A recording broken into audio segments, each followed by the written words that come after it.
Good day, ma'am. So we are given to discuss Chapter 4, Social, Political, Economic, and Cultural Issues in the Philippine History.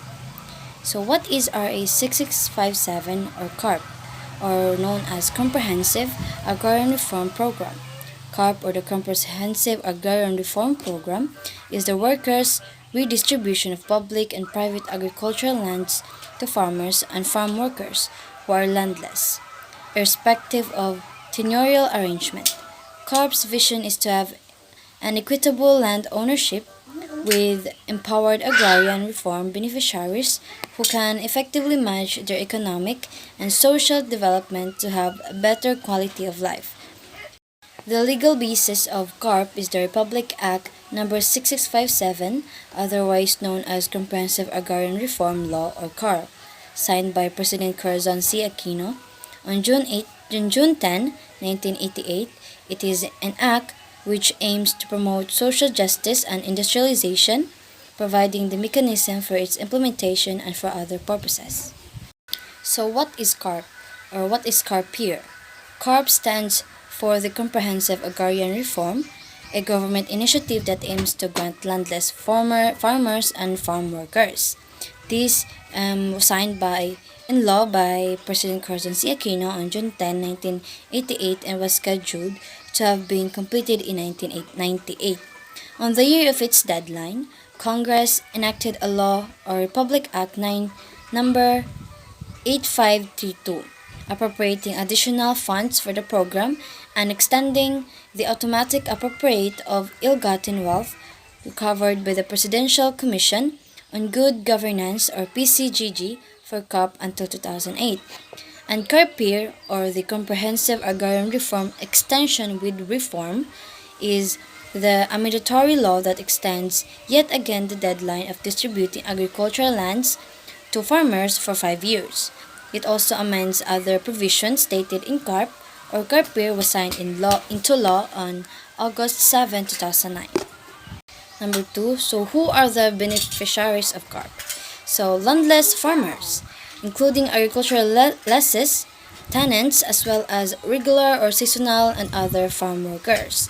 The Department of Agrarian Reform, or DAR, identifies and screens potential beneficiaries and validates their qualification. For example, to qualify, you must be at least 15 years old, be a resident of the barangay where the land holding is located, and own no more than 3 hectares of agricultural land. 3 is what are the government offices involved in the program. So many agencies are involved in the implementation of CARP. The lead agencies are the Department of Agrarian Reform, or DAR, and the Department of Environment and Natural Resources, or DNR. They are in charge of the identification and distribution of covered land and is commonly referred to as carpable land. So how much land is subjected to land reform? There is an estimated 7.8 million hectares of land is covered by CARP. 5. How much land has been acquired and distributed so far? As of December 31, 2013, the government has acquired and distributed 6.9 million hectares of land, equivalent to 88% of the total land subject to CARP. 6. How much land was distributed to beneficiaries under this administration? As of December 31, 2013, the administration has distributed a total of 751,514 hectares, or 45% of the total land holdings to be distributed to the farmers beneficiaries left under this administration. From this, DAR has distributed 412,782 hectares, and DNR has already distributed 338,732 hectares. 7. How much land does the government still need to acquire for distribution from 2014 to 2016?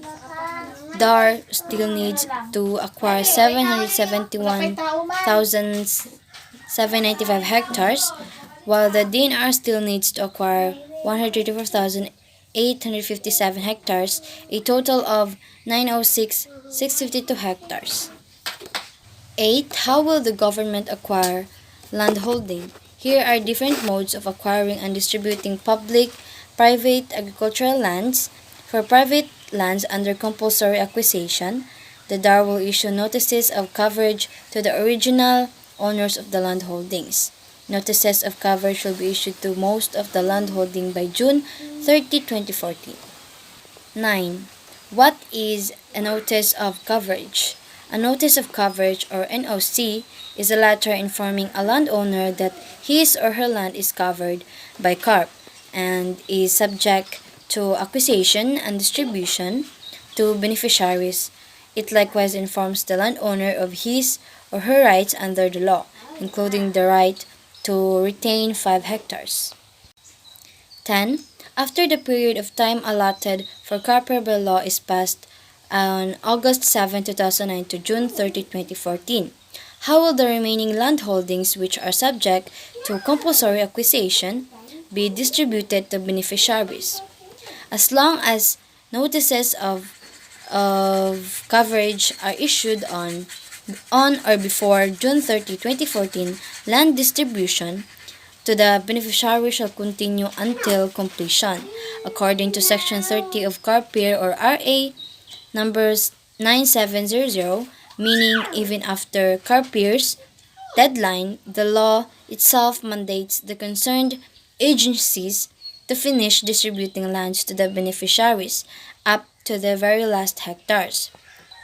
This assures to the farmers that the process of receiving their land will continue to survey, generation, and registration of land titles to beneficiaries. 11. How does DAR intend to deal with the remaining land holdings, or the 771,799 hectares to be distributed? DAR projects that it will be distributing 185,686 hectares in 2014, 108,601 hectares in 2015, and 385,478 hectares in 2016. Of the remaining carpable land holdings to be distributed, 551,270 hectares are considered workable, while 220,520 hectares are tagged as problematic. Solutions for problematic holdings will be worked out. And lastly, what were the challenges encountered in the course of acquiring and distributing private lands? There were numerous problems in implementing the land reforms program. In some cases, technical description in the land titles, or which determines with the boundaries of the land, were found to be erroneous and had to be corrected. Some titles were destroyed and therefore had to be reissued by undergoing a court process. Similar to filing a case, potential beneficiaries argued among themselves on who should or should not be qualified as beneficiaries. These disputes had to be mediated or resolved by the government. In other cases, landowners may petition that their lands be exempted or executed from CARP coverage, and some of these petitions have gone up to the Supreme Court. Smaller parcels of land, or 5 hectares to 10 hectares, were only processed in the last year of implementation of CARPIR, last July 1, 2013 to June 30, 2014. Past efforts focused on bigger parcels of land which involve more paperwork to process. Now that efforts are focused on smaller but more numerous cuts of land, there are more claim folders to process and distribute.